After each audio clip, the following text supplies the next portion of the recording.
How can we reimagine medical care for communities disconnected from traditional healthcare systems? Tony Baldassarre is answering that challenge through Unidoc Health's revolutionary H3 Health Cube, a self-contained virtual clinic that brings comprehensive medical appointments to patients previously left behind. With a diverse background spanning security, information technology, and communications, Tony brings an outsider's innovative perspective to healthcare's most pressing challenges.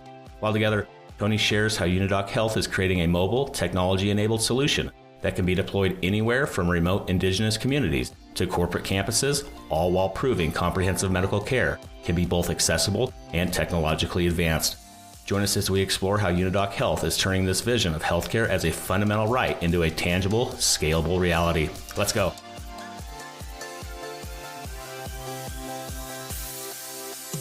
Welcome to Passionate Pioneers with Mike Biselli, where we highlight and speak with the innovators, the game changers, and the pioneers who are deeply passionate and relentless in solving the problems our world is facing today.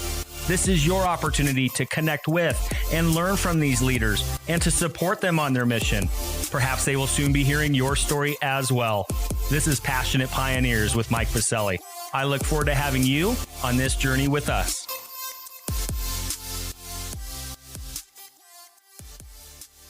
Hi, Tony. Thank you for joining up on our podcast today. Nice, Mike, being here with you. Thank you for inviting me.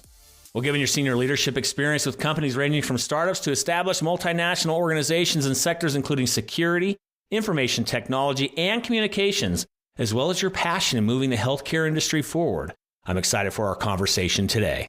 But before we dive in, a bit of housekeeping. While listening to any of our episodes, please take a moment to subscribe to the podcast so you will automatically receive episode updates in your podcast player. Simply search Passionate Pioneers with Mike Biselli on Apple Podcasts, Spotify, or wherever you listen to your podcasts. And lastly, please visit the bottom of the episode notes to connect with me on LinkedIn and X in order to further the conversations occurring on this podcast. All right, Tony, it's almost time for our community to learn how you and the Unidoc Health team are building a self-contained virtual clinic that enables patients to have comprehensive medical appointments remotely by offering access to physicians and specialists in real time. But first, what's that one piece of advice that you would give to others who are passionate about reimagining the health of our world? Well, to start off, the first thing, as far as I'm concerned and my company is concerned, our ethos is very simple. We truly believe that healthcare is a right and not a privilege. Moving forward from that, I don't come from the healthcare industry, as you mentioned, Mike. But what was important is to understand what were some of the pitfalls in the healthcare industry, especially with telemedicine, et cetera, what the chasms were, learn about them, work with experts in the field. And experts, when I say experts, it could be doctors, it could be patients, it could be hospital administrators, et cetera, and kind of put all that together and then come up with a solution. And what I mean by solution isn't just, oh, I have an idea. It's how do I get this idea across the board and then partner up with companies that have the individual solution.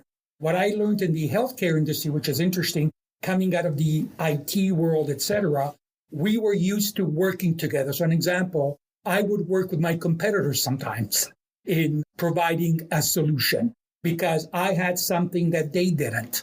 But we weren't scared about you take one piece and I take the other piece. The business world is if I can get 50% of something and 100% of zero, I'll take the 50%. In the healthcare industry, what I found was this lack of cooperation between providers, manufacturers, and so forth. So once I started with the idea of Unidoc and what we were going to provide, then it was work with people that know the industry, have the solutions, and sell them on your idea, sell them on your solution. I absolutely love that. And I know, Tony, on the other side of the commercial break, we are going to discuss exactly how you guys are going about it. You have some incredible partnerships across the industry. Cannot wait to dive more into that. But let's go back to what you said right at the beginning, because I absolutely love it. This notion and this ethos within the company that healthcare is a right and not a privilege. Has that been a great unifier within your team? And does that keep people fired up and moving forward to be able to, work hand in hand and work with those partners to deliver the best product, service, and experience for those end users? Has that been kind of a rallying cry inside the organization? Absolutely. So basically, if you, as a company, as my sales force, my system integrators, my partners, and working with doctors around the world. The one thing I learned, it might sound funny, but being as a North American, when I talk to doctors and we talk about this ethos, that's what we're interested in. And that is, how do we create a society which is well-being, that actually are looked after? Well, doctors, that's what doctors become doctors. At the end of the day, their passion is to look after their patient. And it's interesting because around the world, the US is a perfect example of doctors are millionaires and whatever they do. But at the heart of everything is, I want the best cure that I can give my patients. That's what you hear from them. And we found with our ethos, it touches something in the providers, that what they're looking for is, what can I give my patients? How can I look after them a better way? I absolutely love it. And it's certainly inspiring, Tony. And I know we're going to discuss that and much more. All the wonderful things happening within the Unidoc camp. We're going to unpack all of that and more after we get back from thanking our community champion sponsor. Healthcare faces a paradox that echoes through generations. While the current practices that help heal patients today are vital, it is crucial to evaluate them through an environmental lens. OSHA's Responsible for Tomorrow initiative is a collection of interviews featuring influential thought leaders and industry experts like you, who share their sustainability strategies, insights, and provide valuable perspectives from diverse industries to inspire innovation within the healthcare sector. OSHA invites you to join this journey. Want to share your sustainability story?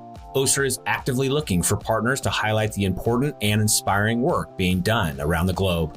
Check out OSHA's Responsible for Tomorrow initiative and series at OSHA.com. That's OSSUR.com. Or visit the episode notes and click on their link. Together, and with OSHA helping lead the way, let's all be responsible for tomorrow. All right, we are back with Tony Baldassarre, CEO of Unidoc Health. Tony, thank you so much for joining up today. We have a lot to discuss.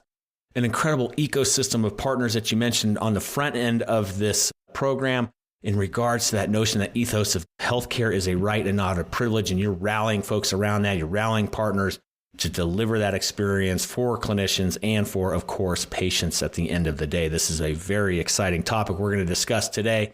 But of course, we got to take it back a bit, rewind the clock, if you will.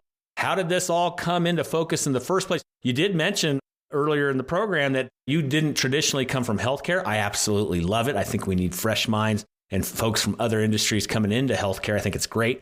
So cannot wait to hear how the heck this all came to be in the first place. Then, of course, we got to ask, hey, who is Unidoc today? What are you guys offering in the market today? And of course, then to tomorrow as well, we'll grab that crystal ball off the shelf, kind of learn from you of what you're seeing on the macro. And then, of course, where you see Unidoc heading as well over the next number of years. And then, of course, we can't let you go without seeing how we can be of help to you and the Unidoc team. But before all of that, Tony, take us back a bit. Let's go a little bit on that journey of how the heck did this all come to be in the first place? How did a guy like yourself, spending so much time outside of healthcare, get pulled into this industry and then founding Unidoc? Give us a little bit of that inside scoop of how this all came together in the first place. So I'll go back. It's about 4.5 years ago, just before COVID. I actually was invited by a colleague to attend a meeting downtown Toronto. That's where I'm based. And the meeting was a whole bunch of doctors and lawyers around the table, and they were talking about telemedicine. So I'm just listening to what they're talking about and how they saw commercialization of their idea in the marketplace.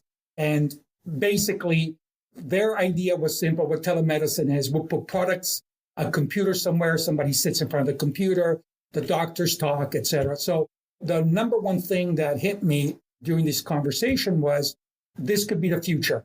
So remote medical visits could be the future of healthcare. But I also noticed immediately the issue. And the issue was simply doctors cannot conduct a comprehensive visit. I put myself as a patient. That's what I was. So I'm talking to someone over a Zoom call, whatever, WebEx, etc. But at the end of the day, how does the doctor actually visit me? They're just listening to what I have. And then the third part was, how do these doctors on telemedicine get a hold of my medical history? So how do we get all this together? That's how it all started. It really started from, this is a great idea. They have some great ideas, but there's a lot of holes in between. Now, once that started, I reached out to people that I knew were in the healthcare industry. And I started talking to them about, here's how it works. Here's what you're doing right now. I see a different path. What do you think? And that's how then it started with an Italian company, Daedalus, which I have a friend of mine who was a vice president. Daedalus is the largest EMR, EHR provider in the world. Now, I didn't know what EMR and EHR stood for. I was simply, okay, explain it to me. And from there, then, as you mentioned, I come from the IT world. And my first contact was to a distributor, Synnex, SYNEX for people. Synnex is a $100 billion company, and I had a 30-year relationship with them, and I started talking to them. Are you interested? What do you think?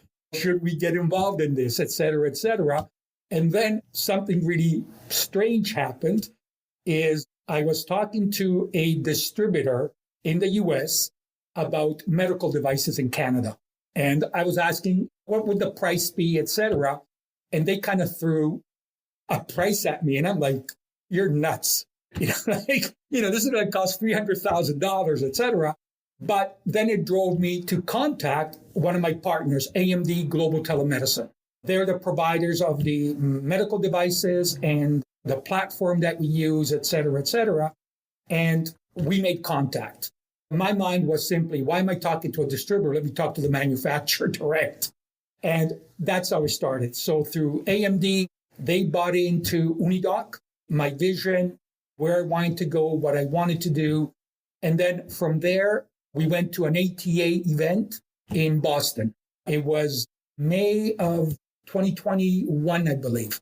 So we went to Boston and we actually had a cube built.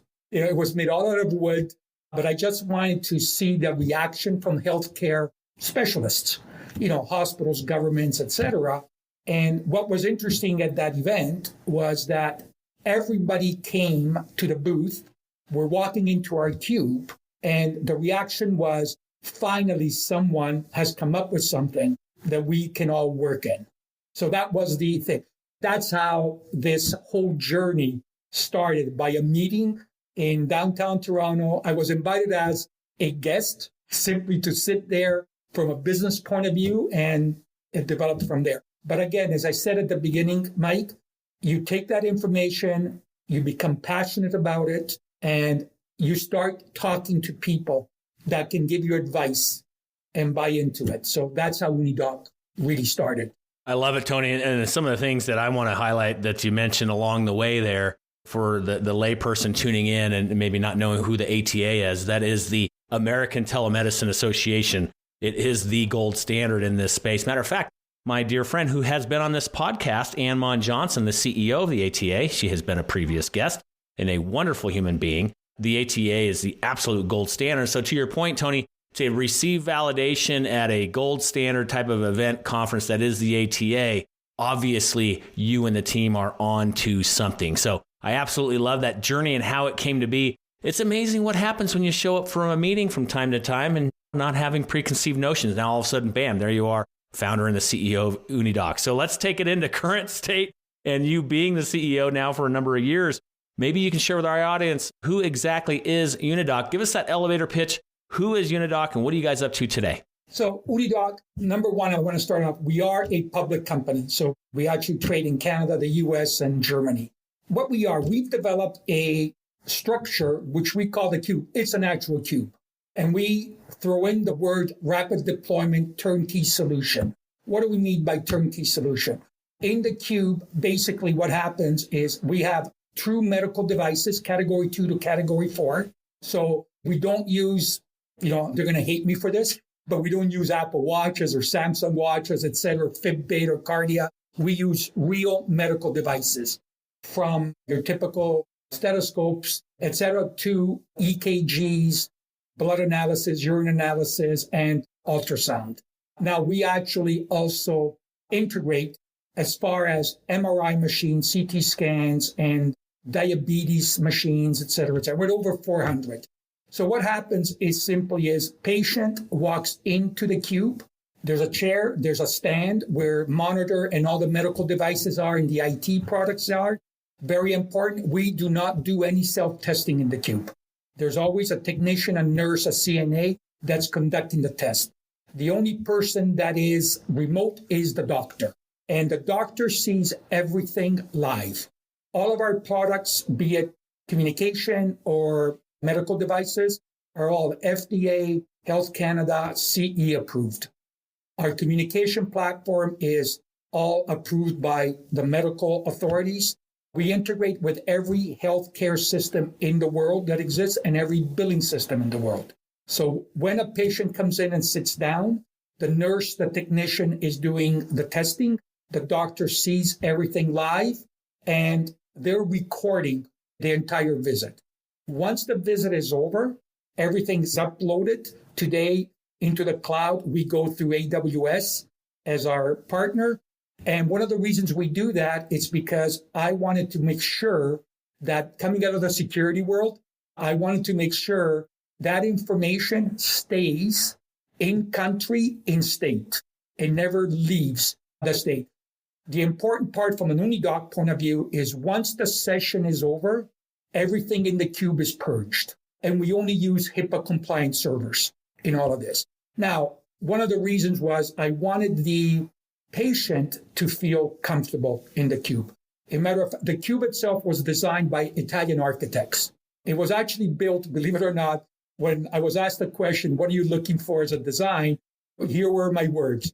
Watch the movie 2001, A Space Odyssey. Okay. And I said, that's the look that I wanted. And when you see the cube live, that's what you see, is this futuristic, clean design that we created. Now, when we get to what we call rapid deployment, the basic cube is 8 feet by 8 feet by 8 feet. The cube comes pre-wired already. So all the electrical, all the plugs are universal for, doesn't matter, Europe, England, North America, etc. And it has its own electrical panel. It takes 2 people, 2 days to put up the cube. And on the 3rd day, all the installer is doing is connecting the IT products, the medical devices, making sure the internet is working, etc. By the 4th, 5th day, the cube is fully functioning. The cube is made also, and these are things that I wanted in the cube. The cube is made both for inside and outside. So it's weatherproof. It's green, by the way. We only use organic products. It's green. It's got a ramp for people that have walking disabilities. So if you're in a wheelchair, whatever, it comes with them. There's a bed inside the cube. It's actually embedded inside the wall. We communicate in over 140 different languages in the cube already. For people that are deaf or hard of hearing, as the doctor is speaking, whatever the doctor is saying, the captions are captured on the monitor of the cube. We want to look after as many patients that we can, regardless of the disability. Very important. We also wanted to achieve a scenario, if you had a chronic disease and you had to go to a hospital often, you could now go into your own community. But at the end of this cube was designed simply, we can place it anywhere. We have communication, we have internet. It's self-sanitizing, by the way. We use both UV lighting and the same sanitization that airplanes use. So that's what the cube was about. Now, the cube is Lego. That's the way I kind of explain it. We can make it as big as you want. It's just panels that go in a channel. It's tongue and groove. And basically, once you put the roof on, there's 4 bolts at the corners of the roof, and you bolt it up. In Italy, an example, by law, we have to have a sink and a refrigerator. We just add them. So we just make the cube a little bit bigger, and we add those facilities. Wow. There is a lot there, Tony. An incredible vision that is now reality and moving quickly. Of course, I have a lot of exciting questions because what you just shared absolutely resonates with me when we think about health disparities or access of healthcare, and taking us back to the very beginning of this conversation that healthcare is a right and not a privilege. I can envision so many use cases for this in so many different areas of the world. But before I kind of share where I get excited, I'll turn it back to you, Tony. where are you seeing kind of these use cases in what environments? And I'll leave it intentionally open-ended and intentionally high level. The first one, which is easy to understand, is the remote areas. So we've been working with indigenous communities that live hours away from a hospital, don't have regular doctor visits, etc. In academia, actually, we're working with some academia partners for students, for their community of students that are coming away from home and they need to get some medical attention. In the urban center, where we've been asked to help is to identify people that go to emergency room when it's not an emergency. And by the way, this is a common issue worldwide, where people are going into the emergency room, not because they have emergency, it's because they want to see a doctor. So with some of the governments that we're working with and hospital institutions, what they're going to be doing with the cubes is use them as triage centers. So people walk into the cube first, a nurse in the emergency room at the hospital and a nurse in the cube is conducting the visit, and then they will assess if you have to go into the emergency room or not. So that's one of the uses of the cube. There's been a new one that's come out, which is interesting, which was IVF, where women have to go to a hospital literally every month for visits, etc. Not every woman, what I was told by a doctor was not every woman lives in the city. They have to come from away. They might have to drive 4 or 5 hours to get to the hospital, 4 or 5 hours back or get a hotel room. Well, now we can do this in the cube. They can come and do that's why the ultrasound in the cube. But one of the things I also wanted to mention, what we've also developed with one of our partners, is we can turn the cube into an ICU room. Okay, we integrate with ventilators, as I said, EKGs, etc. What is interesting about it is that imagine you live in a very remote area and patient needs help. It's an emergency. They literally are life and death situation. Well, what happens in the cube? We have the bed, we have all the medical devices. Simply put, that data that we are taking from the devices, we are transmitting that data to the ambulance and to the emergency room. So when the patient is picked up and they're brought to the emergency room, the emergency doctors already have all the data. They have all the x-ray, they have all the ventilators data, the blood tests, all that. So what we're hoping for is that now we're cutting an hour from testing. Now they can get to the point of we know what the patient symptoms are, what we need to do, get them into op immediately. Yes, so exciting, Tony, and it's such incredible use cases and exactly what was on my top of mind. But of course, wanted to hear it from you and not from me. So thank you for sharing that. I personally can see huge value when we think about rural healthcare and the disparities and lack thereof in regards to access to health and care in those communities. I can see this as a big time game changer. Tony, incredible vision for what is happening today. But of course, we also need to discuss, what do you see happening tomorrow?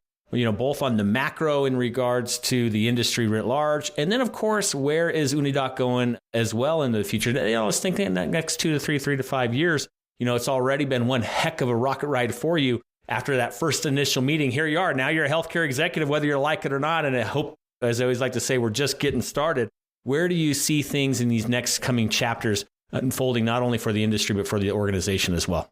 Well, in the industry, where I see the industry hopefully getting to is to provide rapid healthcare availability to everyone. And let's not get bogged down. I need to see someone now in front of me, etc. Let's do the pre-diagnosis. That's how we consider ourselves. We're a pre-diagnosis company. We don't compete with hospitals or labs or whatever. What we want to do is help.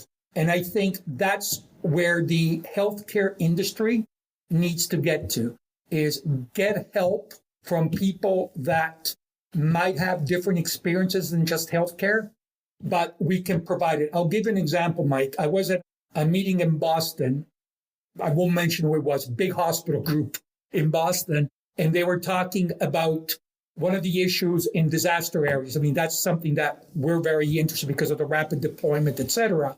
And they were talking about, well, I'd like to know where a patient, they might have 300 beds, a patient is having a heart attack or something. Where is this patient? And I told them in the security world, we already have that solution because we actually can find miners in a mining disaster where exactly they're pinpointed. And that's what I try to explain. There are industries out there that have a solution that you might not know in the healthcare industry. That's where I think the healthcare industry has to kind of open up more to outside influence because there are solutions out there to help the healthcare industry. So that's where I see the industry hopefully going is like I did, ask for help. No, you're absolutely spot on, Tony. There are incredible solutions that are deployed today in other industries that can certainly help us here in healthcare. And then when you start cobbling those together, it's amazing what the outcomes can be for patients and for communities or situations, like you said, a disaster recovery zone or whatnot. An incredible vision for what is quickly on the horizon, not only for your company, but for the industry writ large. And I love this notion of using the community, using ecosystem, using partnerships to solve for some of these big, big challenges, which are absolutely doable and are solvable when we work together. So thank you for that, Tony. We'll bring it back. We'll throw the crystal ball back on the shelf for now, for the time being. We'll bring it back to current state. Of course, we always love to have our community rally around our guests, and we always love to ask our guests how we can be helping you. So, Tony, what's one problem, need, or question that you and the Unidoc team have that we can be helping you with? Well, for me, of course, being a public company, we're always looking for investments in the company, et cetera. But more importantly, it's really getting to meet and talk to providers, to institutions, academia, whatever, partnering up with other companies, understand what their need is and how we can help. That's really what I'm looking from the community. Investments are investments. So, of course, whoever wants to invest in the company, absolutely, we're always open to that part of the business. But to me personally, it's more within the community. How can I help bring the solution together to their communities, to their companies, et cetera? In Europe, an example, we work with some of the big, in Italy with Enel, which is the big electrical company, and they're using our product to put it in their offices so people can actually, instead of leaving the office and going to the doctors, we all know what happens. I have a doctor appointment at 10 o'clock. I'm done for the day. What they do is they go downstairs, have the visit, then they go back upstairs. And what that turns into is productivity is higher and absenteeism is lower. So I know somebody out there is probably saying, I don't know if I want my boss to know this, but those are solutions that we can bring to the table. Well, for those community members that want to have that conversation with you and continue exploring how to potentially partner with you and the Unidoc team, how do they get a hold of you? Social media handles, websites, contact points online. How do they reach out to you, Tony? So right now, the easiest one is through my website, which is unidoctor.com, or they can contact me directly at tony@unicheckholdings.com. And of course, we'll have those specific contact points in the episode notes. So as you listen to this podcast episode, simply scroll on down in the episode notes. You'll find those contact points for Tony and his team. Or you could head over to our free global online community at passionatepioneers.com. There will be a post for Tony's episode where you can leave comments, thoughts, feedback, or otherwise, as well as get those contact points online, again, over at passionatepioneers.com. Tony, what an exceptional conversation. What an exceptional time it is for the company, not just for today, but of course, where things are heading for tomorrow as well. Absolutely love having this story told on our podcast. But before we let you out of here, we have one more little piece for you. It's a fill in the blank. I'm a passionate pioneer because I love to give back to the community. I love it. I love it. You can tell the passion. You can tell the fire is burning bright within the organization and all the things that you guys are helping solve to bring better health and care into our communities around the world. Tony, thank you so much for all that you are doing for so many of us around the globe with this incredible company and all the things you're bringing to market. And of course, most importantly as well, Tony, thank you for spending time with our community today here on the podcast. We do appreciate it and wishing you nothing but the best. But again, Tony, thank you for being with us today. Thank you, Mike, for having me on. Thank you again.